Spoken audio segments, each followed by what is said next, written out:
Allez-y, donc on commence. Donc le nouveau chapitre que nous allons voir aujourd'hui, nous avons déjà commencé. Le cours que nous allons voir aujourd'hui, c'est le cours sur la gestion des exceptions. Hein, d'accord? Quand on dit la gestion des exceptions, c'est-à-dire que les choses s'exécutent d'une manière normale, mais il y a des exceptions. Ces exceptions-là peuvent interrompre mon programme, c'est-à-dire l'exécution de mon programme et retourner une erreur. Hein. Donc, comment je vais gérer ceci? Pourquoi? Pour ne pas bloquer mon programme. Par exemple, je vais recevoir une division par 0, d'accord? S'il va recevoir une division par 0, automatiquement, il va se bloquer. Il va arrêter l'exécution du reste des instructions.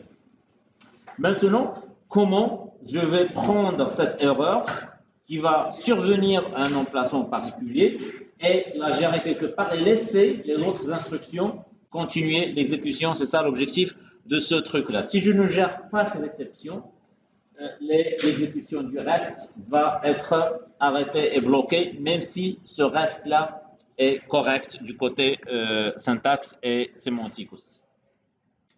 Voilà, donc c'est pourquoi ici nous avons dit que dans PLSQL, les erreurs et les warnings sont appelés exceptions. Hein. Les erreurs bloquent l'exécution et les warnings, c'est juste un avertissement, mais ça ne bloque pas, ça laisse les choses continuer. Mais les deux, donc, s'appellent des exceptions dans PLSQL. Donc, quand on dit gestion des exceptions, c'est-à-dire gestion des erreurs et des warnings. Voilà, donc quand une erreur prédéfinie, quand je dis prédéfinie, c'est-à-dire elle est déjà connue par Oracle. D'accord? Ceci dit aussi qu'on va programmer nos propres exceptions. Hein, d'accord? Il y a des erreurs qui ne sont pas prédéfinies automatiquement. Il y a un autre mécanisme qui permet de les gérer. Donc, les erreurs prédéfinies, quand elles sont produites dans un programme, PLSQL déclenche une exception. Par exemple, la division par 0. Donc, l'exception se nomme en Oracle Zero Divide. Hein, c'est la division par 0. Aussi, si je fais un select sur une table et les conditions que j'ai données, je n'ai pas trouvé de données qui remplissent ces conditions-là. Hein, d'accord? C'est-à-dire qu'il n'y a pas de données qui répondent à ces conditions-là. D'accord? Donc, Oracle va générer une erreur qui s'appelle No Data Found, c'est-à-dire pas de données qui sont trouvées. PLSQL possède une collection d'exceptions prédéfinies. C'est normal parce que tout langage de programmation possède des exceptions qui sont prédéfinies et il y a un autre mécanisme qui est mis à la disposition de l'utilisateur, c'est-à-dire vous, des programmeurs, comment programmer les exceptions qui ne sont pas prédéfinies. C'est ce qu'on va voir aujourd'hui. Donc, on va voir les deux. Hein. Comment gérer les exceptions qui sont prédéfinies et comment aussi gérer les exceptions qui ne sont pas prédéfinies. Les exceptions qui sont prédéfinies se lancent d'une manière automatiquement. Hein, d'une manière automatique dans PLSQL. Voilà, voilà ce que je viens de dire, il est là. Voilà, donc maintenant la question qui se pose, c'est comment gérer les exceptions. Donc quand PLSQL déclenche une exception prédéfinie, le programme est interrompu. D'accord? Interrompu dans l'instruction où il y a l'erreur. Les autres instructions ne seront plus exécutées, hein, sauf si je vais gérer ces exceptions-là. Si le programme doit traiter l'exception soulevée là où il y a l'erreur par PLSQL, alors nous devons utiliser une partie du bloc qui s'appelle gestion des exceptions. Ça, je l'ai dit au début quand nous avons commencé PLSQL, le bloc PLSQL, d'accord? Parmi les éléments qui peuvent exister dans un bloc PLSQL, il y a la partie gestion des exceptions. Quand il y a des exceptions, c'est dans cette partie-là que je dois les gérer. Dans le premier cours, nous l'avons mis entre crochets pour dire c'est optionnel, c'est-à-dire que pas tous les programmes vont avoir une partie de gestion des programmes. La preuve, le programme que nous avons fait aujourd'hui. Voilà, donc ici, il y a la partie gestion des exceptions et les exceptions qui ne sont pas prédéfinies, on peut aussi les déclarer dans Declare. Voilà, donc la partie gestion des exceptions est utilisée pour spécifier les instructions à exécuter si une exception survient. Donc la syntaxe est la suivante, hein. Donc dans la partie gestion des exceptions, c'est-à-dire là, quel est l'emplacement que nous avons donné à ceci dans le bloc PLSQL? C'est la dernière partie avant le dernier end, hein. C'est la dernière partie avant le dernier end. C'est là où je dois écrire ce qu'on va voir maintenant, hein, d'accord? Donc ici, il y a le mot-clé when, hein, c'est-à-dire quand, puis je donne les noms des exceptions, par exemple zero divide, par exemple no data found. Donc toutes les exceptions qui sont prédéfinies par Oracle possèdent des noms. Donc les noms, c'est eux qu'on met après le when, hein. C'est le nom de l'exception, then. Donc je mets when, then. Quand tu vas rencontrer cette exception, voilà ce que tu vas faire. Je le dis après le then, hein, d'accord? C'est un ensemble d'instructions.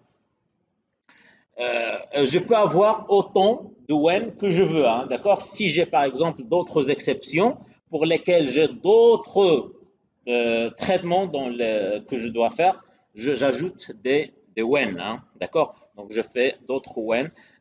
Si je ne peux pas contourner toutes les exceptions qui existent, ou bien je ne connais pas les noms des exceptions qui peuvent exister, je peux utiliser when others. D'accord? Le mot-clé others, c'est-à-dire autre. D'accord? Autre que celle que j'ai déjà mentionnée. Donc voilà ce que tu vas faire.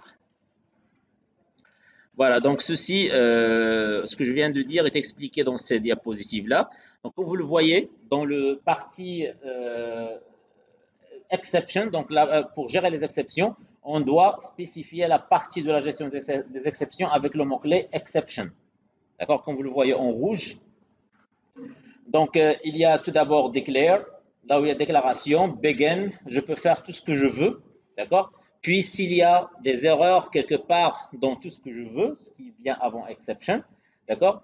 Donc, je peux le gérer vers la fin en utilisant le mot-clé exception, puis je mets when, puis j'utilise le mot clé qui reflète le nom de l'exception et je dis voilà les instructions que tu vas faire dans ce moment-là.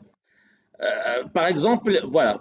Donc ici, si nous avons un ensemble d'instructions qui sont valables pour deux exceptions, bien trois exceptions, bien quatre exceptions. Donc je peux combiner ces quatre exceptions dans un seul when. D'accord? C'est-à-dire, si tu vas rencontrer no data found, ou bien si tu vas rencontrer too many rows, c'est-à-dire c'est une requête qui retourne plusieurs lignes, hein, d'accord? Donc c'est un débordement, hein, d'accord? Donc l'espace n'est pas suffisant, donc ça c'est une exception. Donc ça c'est une exception qui est prédéfinie. Donc l'essentiel ici c'est que quand j'ai plusieurs instructions qui sont communes pour un ensemble d'exceptions, donc je peux utiliser un seul when et après le when je mets toutes les exceptions que j'ai en les séparant avec or, puis après then je mets les instructions qui sont communes pour ces exceptions-là. Mais si j'ai des instructions qui sont différentes pour chaque exception, donc je dois utiliser autant de when, autant d'exceptions qui existent. Si j'ai trois exceptions, je dois utiliser trois when avec leurs propres then et leurs propres instructions. Voilà, when others, donc ça je l'ai dit tout à l'heure, est utilisé pour exécuter des instructions quand une exception autre que celle mentionnée dans le gestionnaire d'exception s'est produite. Si une exception est soulevée mais pas prise en charge par la partie gestion des exceptions, donc il y a une erreur, par exemple zero divide, et moi uniquement j'ai traité no data found ou bien too many rows, il y a une division par zéro que je n'ai pas traité, donc automatiquement il va se bloquer, d'accord, là-dessus, et il va retourner un message d'erreur. Voyons un exemple. Donc l'exemple suivant, ce programme attribue les frais du cours C++, ça c'est dans la base de données que je vous ai donnée. Donc j'ai les frais du cours C++, je veux, d'accord, les mettre dans le cours C. Autrement dit, le cours C et C++ vont avoir les mêmes frais, hein? Si le cours C++ n'existe pas, c'est-à-dire quoi? Ici c'est l'exception no data found, d'accord? Donc il va chercher C++, mais il ne va pas trouver dans la base de données, d'accord? Donc à ce moment-là, il va définir les frais du cours C, il va les mettre par Donc, il va mettre dans les frais du cours C la moyenne des frais de tous les cours. S'il va trouver C++, il va mettre dans update les frais du cours C++ dans les frais du cours C. Sinon, il va prendre la moyenne de toutes les notes et va les mettre dans les frais du cours C. Ceci, on peut le faire avec if else, d'accord, mais pas assez simple, hein, d'accord, parce que ici, comment on va tester si la donnée existe ou bien n'existe pas. Donc ici, on va tomber dans des trucs qui sont booléens et tout. Donc ceci, on peut le gérer avec des exceptions d'une manière toute simple, comme vous le voyez ici. Donc je fais la partie déclaration, donc ça vous le connaissez. Begin, donc il y a ici les instructions que je peux faire. Donc je vais procéder à mettre à jour d'une manière normale les frais du cours C, d'accord? Donc ici, comme vous le voyez, je fais un update et tout. Et puis, vers la fin, je mets exception. C'est là l'objectif, hein. C'est-à-dire, when no data found. C'est-à-dire, quand tu vas faire, pourquoi? Parce que j'ai déjà un select, hein. J'ai un select, donc il va sélectionner les frais pour le cours qui a le code C++, hein. C'est-à-dire, cette requête doit retourner des données. Dans le cas où elle ne va pas retourner des données, c'est le cas de no data found. Donc, je vais le gérer ici. When no data found, then, voilà les instructions qui sont propres à no data found. C'est-à-dire, je vais mettre à jour la table cours en remplaçant les frais du cours C par le AVG, c'est-à-dire la moyenne des frais de tous les cours qui existent dans la table cours, hein. D'accord? Ça, c'est un exemple qui montre comment. Donc, je procède d'une manière normale, hein. Je procède d'une manière normale, comme vous avez l'habitude de le faire jusqu'à maintenant. Et là où vous voyez qu'il y aura une erreur, ou bien il peut y avoir une erreur, c'est là que vous allez prendre et aller vers exception et la gérer, comme nous avons fait ici. Voilà, donc maintenant il y a deux commandes qui sont SQL code et SQL RM. SQL code, c'est une commande qui permet de retourner le code SQL de chaque erreur. C'est normal quand on exécute un programme et quand il rencontre une erreur, quand il se bloque, il vous retourne un message. Ce message-là contient des informations. La première information, c'est le code de l'erreur et ensuite, c'est le message d'erreur. Hein, par exemple, vous avez divisé par une valeur nulle ou bien quelque chose comme ça, ou bien voilà. Donc ici, pour le code de l'erreur, donc il est retourné par SQL code et SQL RM retourne le message d'erreur. R, c'est error, M, c'est message et SQL, donc ça c'est propre à SQL. Voilà. Donc ici dans la section when added, donc on peut utiliser ces trucs-là. On peut utiliser SQL Code et SQL RM. Donc, dans la section When Others du gestionnaire d'exception, vous pouvez utiliser les fonctions SQL Code et SQL RM pour obtenir le numéro d'erreur et le message d'erreur, comme je viens de le dire. L'autre méthode consiste à associer une exception à une erreur Oracle. Voilà. Donc, comment on va l'utiliser? Donc, par exemple, ici, nous avons update, course, et ainsi de suite.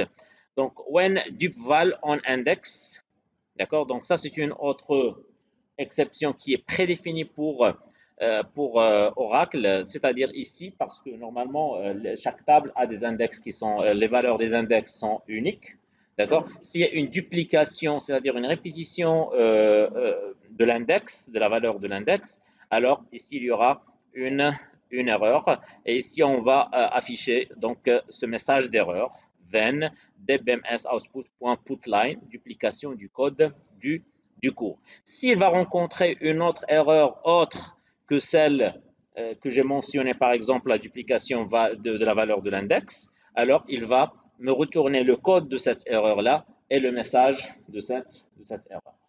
Hein?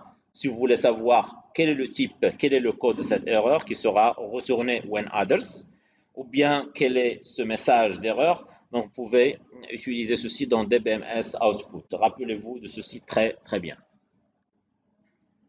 Voilà, donc comme ici, comme le montre, donc quand on exécute ce truc-là, donc on obtient le message. Donc par exemple, parce que ici nous avons update cours, c'est code par new code. New code c'est nul, d'accord, comme vous le voyez dans l'initialisation dans declare. Donc new code c'est nul, alors que c'est code, c'est quoi? C'est une clé primaire, hein, d'accord, de la table cours. D'accord? Donc, je ne peux pas l'initialiser à à nul parce que la clé primaire n'est pas nulle. Et moi, je l'ai initialisé à nul. Vous voyez? Donc ici, là, il y aura une erreur. Donc c'est pourquoi je vais dire s'il y a une duplication dans la valeur de l'index, tu m'affiches ceci. Mais ici, il n'y aura pas une duplication dans la valeur de l'index, mais il va trouver que vous avez initialisé un champ qui n'est pas nul par une valeur qui est nulle et il va vous retourner le message qui est là. Donc voilà, le code SQL code. Donc ce que vous avez ici, DBMS output line SQL code à retourner, c'est aura 01407. Hein. Le code c'est 0 04 0 01 407. C'est ça l'erreur. Hein. Parce que toutes les erreurs qui sont retournées par Oracle, il y a le mot-clé aura. D'accord? ORA. Puis elles sont différentes dans le code qui vient après. D'accord? Donc ici, elle a rencontré une valeur nulle qui a été affectée à un champ not nul. Donc, il a retourné cette erreur. Et le message d'erreur, c'est quoi? C'est impossible de mettre à jour le champ code dans la table cours qui existe dans la base de données système avec la valeur nulle. C'est normal parce que nous l'avons déjà défini comme étant une clé primaire. Vous voyez? Donc ici, comme vous le voyez, procédure PLSQL terminée avec succès. Hein, c'est-à-dire ici, il n'y a pas d'erreur. Il n'est pas bloqué. Il n'est pas bloqué, ce que je veux dire. Hein. Il n'est pas bloqué. Il a continué l'exécution avec succès. Pourquoi? Parce que j'ai géré cette erreur-là avec exception dans le bloc exception avec soit when du point val. Donc, ce n'est pas celle-ci qui a été exécutée, mais elle a rencontré une autre erreur que j'ai mis dans when others. Hein. Voilà, donc ce message est généré par when others de la partie gestion des exceptions, puisque tiré 014 07 est associé à une exception prédéfinie, la partie when others du gestionnaire est exécutée. C'est normal parce que je l'ai géré. Sinon, il aurait dû être bloqué. Voilà, donc les exceptions qui sont prédéfinies, on en a déjà vu quelques-unes, d'accord? Ici, il y a un tableau avec pour ces exceptions-là, d'accord? Il y a des exceptions access into null avec son code et avec la valeur qui sera retournée par SQL code, comme vous le voyez ici.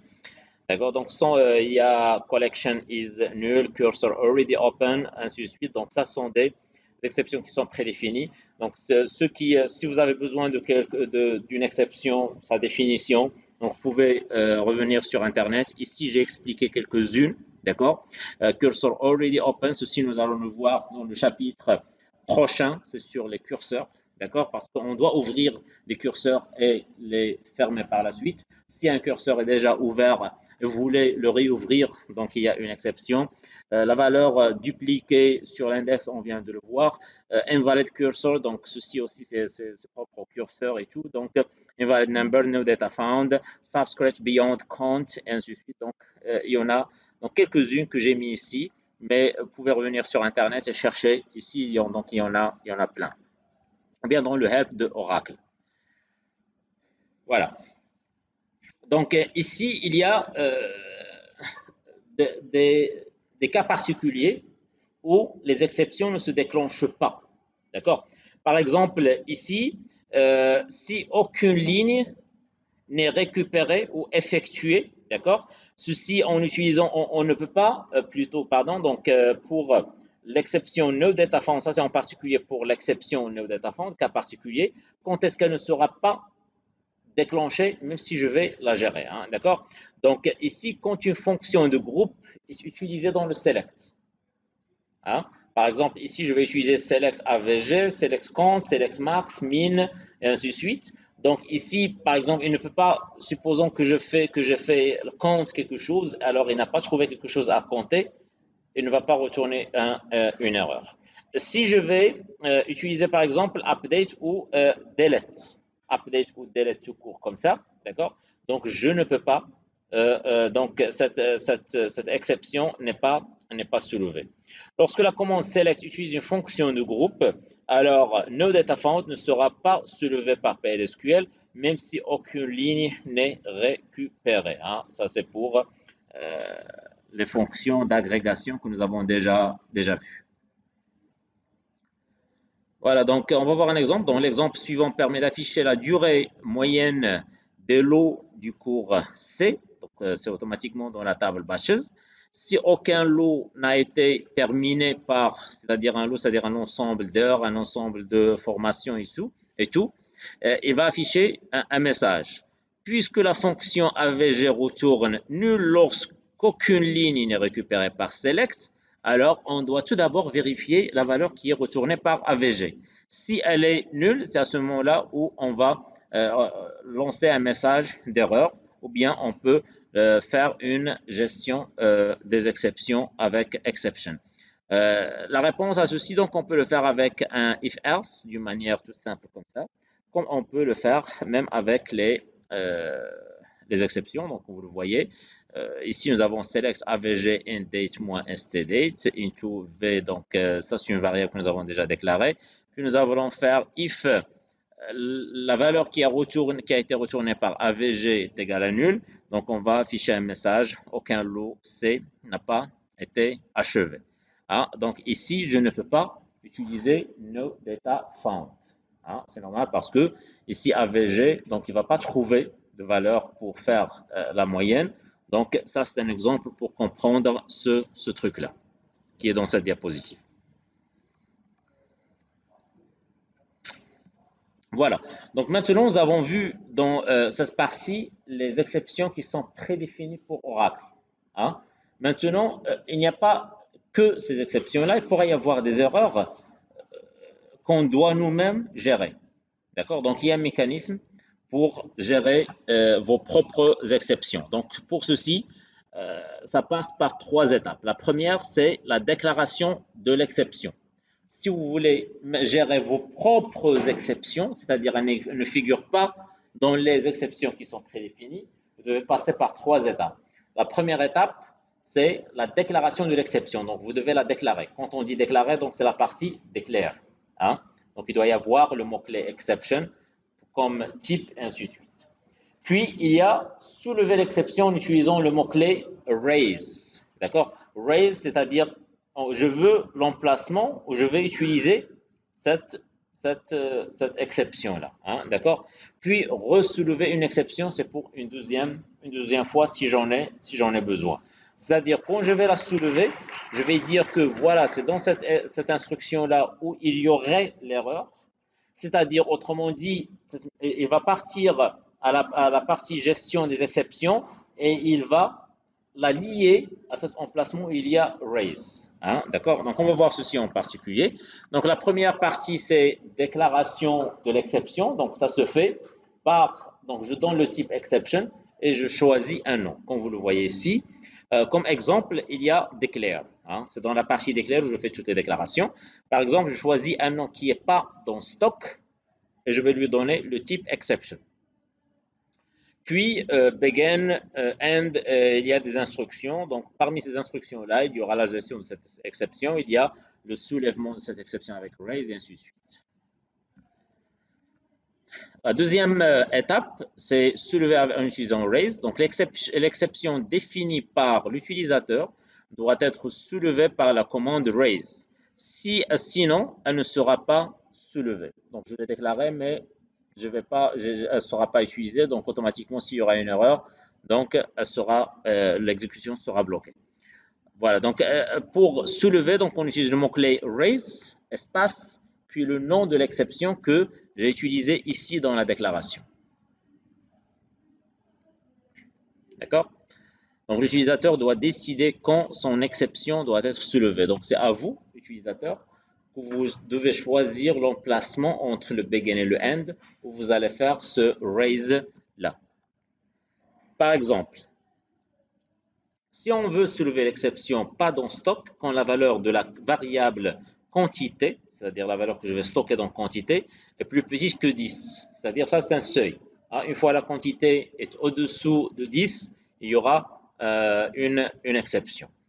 Voilà, donc ceci, je peux le dire, if quantité est inférieure à 10, then raise pas dans stock, comme vous le voyez ici. Donc c'est à vous de choisir, là on peut définir donc ce truc-là. Donc, là où l'exception est soulevée, c'est là où elle doit être traitée. Comme si je vais appeler donc ce bloc qui est là, when, pas dans stock. Hein.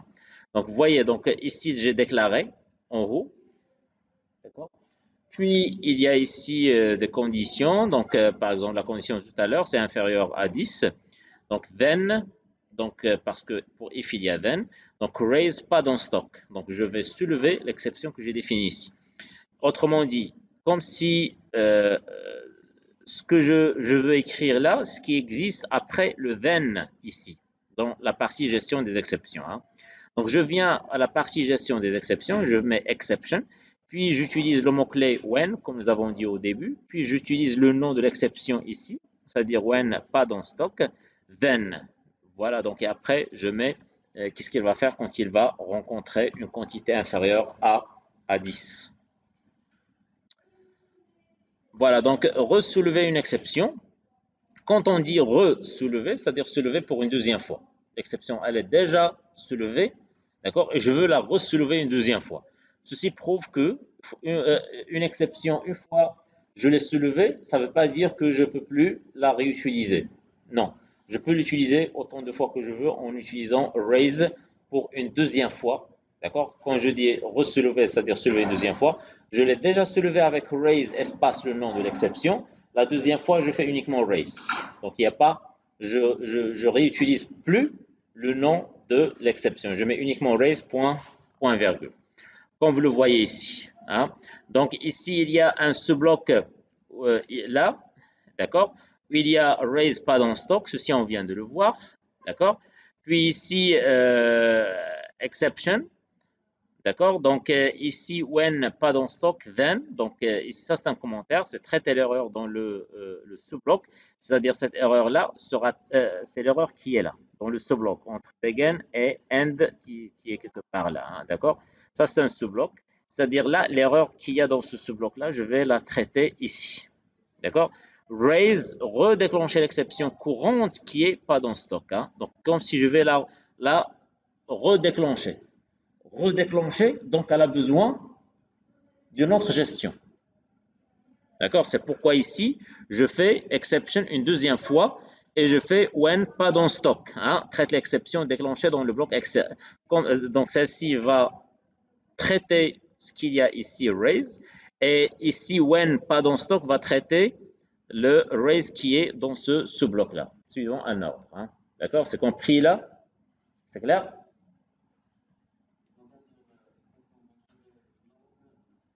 Oui, celle-ci, c'est exception qui est là, va gérer le raise sans le raise point virgule tout court. Hein. Raise point virgule tout court. Parce que j'ai re-soulevé. J'ai re-soulevé, c'est-à-dire là, tu vas trouver, donc comme si je lui dis, tu m'apportes le bloc de la gestion des exceptions et tu l'exécutes là. D'accord.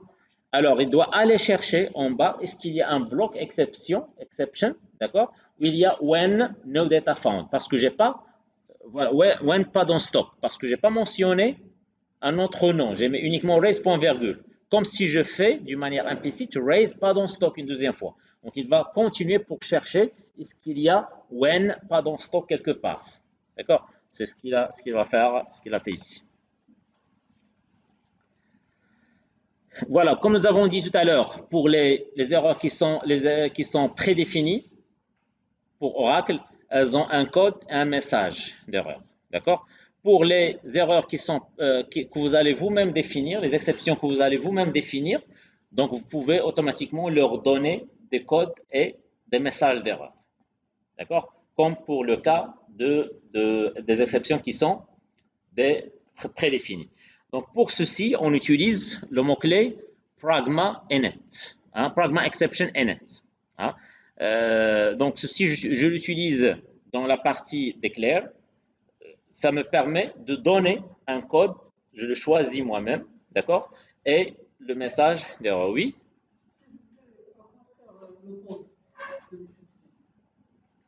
Pour faire la différence entre les exceptions. Mais pour le programmeur, donc lui, ça ne sert à rien. Ce qui est intéressant pour le programmeur, c'est le message d'erreur pour aller corriger l'erreur, là où elle est. Mais le code, c'est pour faire la différence. c'est comme un identifiant des erreurs pour SQL. Mais pour le programmeur, il n'y a pas, pour le moment, il n'y a pas d'importance pour nous. Voilà, donc exemple, le voilà. Donc ici, je déclare une exception, null value error. Donc ça, c'est ma propre exception. D'accord, je l'ai déclaré. Donc je dois l'utiliser quelque part. Pour cette exception-là, je vais donner le code -1407, comme vous le voyez ici. Donc pragma exception. D'accord, donc init. Donc je vais l'initialiser. D'accord, donc null value. Donc je dois utiliser la valeur, l'exception que j'ai déjà définie avant. Hein, d'accord, null value error. Donc ça va prendre ce code-là. Puis ici, ça vous le connaissez. Donc ici, je vais utiliser, c'est l'exemple tout à l'heure. Donc je veux modifier le C-code, le code du cours Oracle en utilisant en utilisant la valeur nulle. Ça, c'est pas possible parce que c'est une clé primaire. Donc, mais ici, donc je peux le gérer de cette manière-là. D'accord? Donc je peux le gérer de cette manière. Donc when null value error, then dbms output. Attention, vous essayez d'affecter une valeur nulle à un champ non nul. C'est ça le message d'erreur SQLRM, d'accord, que nous avons vu pour les exceptions qui sont prédéfinies. Donc, je l'ai utilisé là. Donc, quand ça va être exécuté, d'accord, donc c'est normal, il y aura tiré 1407 de points et ce message-là, attention, vous essayez d'affecter ceci. Voilà, donc maintenant la propagation des exceptions. Donc sans trop parler, donc je vais partir au schéma là, parce que ce qu'il y a dans les autres diapositives explique ce schéma, donc je vais l'expliquer directement ici. Donc ici il y a un bloc. Quand je dis propagation, donc automatiquement quand c'est plusieurs blocs. Hein, un bloc à l'intérieur d'un autre bloc, est-ce que c'est possible de propager une exception d'un ce bloc vers le bloc externe? C'est possible. D'accord? Donc ici, pour le sous-bloc qui est là, donc ici j'ai raise A, donc je peux gérer cette exception dans le sous-bloc. D'accord? Donc ça c'est normal, ce qu'on vient de voir jusqu'à maintenant. Donc ici exception, donc ça c'est pour B. B ça peut exister quelque part là. D'accord? Avant ce sous-bloc là. Donc ça c'est pas un problème. Mais c'est là. Donc je peux mettre la gestion des exceptions quand je veux. Ce qui va faire la différence, c'est ce que je fais après when. Hein, d'accord? When je fais le nom d'une exception, là où j'ai fait raise le nom de cette exception-là, donc ça va correspondre à cette gestion-là. Par exemple, j'ai ici raise A, ici when B, donc ça ne veut pas dire que je vais gérer ce A-là, donc ce B-là doit être quelque part ici. D'accord? C'est avant ce A-là. Et je peux laisser pour le sous-bloc, pour le bloc externe de gérer A. Je peux gérer B dans le sous-bloc, c'est-à-dire le bloc qui est interne, et je peux gérer A dans le bloc qui est externe. Hein. Comme l'exception n'est pas traitée dans le bloc interne, elle est propagée au bloc externe. Donc, et dans la priorité bloc où il est, s'il trouve ceci, s'il trouve une partie de gestion des exceptions de cette erreur qui est dans raise, tant mieux. Sinon, il se propage vers le bloc externe. Sinon, il se propage vers l'autre bloc qui est externe. Et ainsi de suite jusqu'à ce qu'il termine tous les blocs qui existent. S'il ne trouve pas, il se bloque. Il bloque l'exécution. Hein, d'accord? Parce que nous avons dit tout à l'heure, toute exception soulevée qui n'est pas traitée, donc elle arrête le programme. D'accord? Voilà, donc généralement c'est ce qu'il y a